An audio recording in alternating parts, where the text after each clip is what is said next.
tambalan, mga hot topic and issue, pag-usapan natin. Update po tayo kay Barbie Fortesa na kung saan nga po ay muling ginulat nitong si Barbie Fortesa ang mga netizen dahil kanina nga po ay nagpagupit itong si Barbie Fortesa ng kanyang buhok na ipinost din ni Barbie sa kanyang IG story.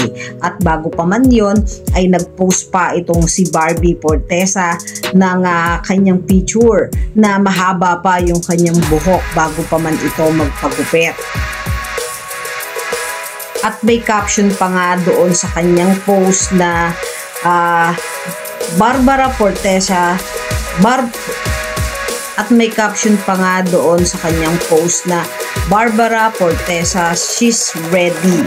At doon nga ay pinakita na nga nitong si Barbie ang bago niyang look na talaga namang short hair. At makikitang bagay na bagay nga kay Barbie Fortesa yung bago nitong looks at yung bago nitong gupit.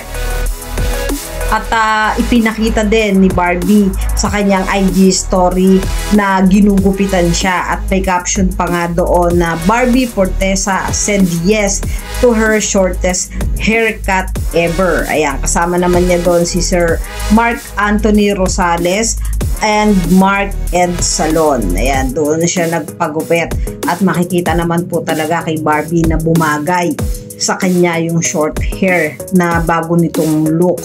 At talagang move on na itong si Barbie Fortesa sa kanyang bagong look ngayon. Yan yung mga update natin kay Barbie Fortesa. Kayo mga katambalan, ano ang masasabi nyo? Mag-comment lang sa comment section at pag-usapan natin.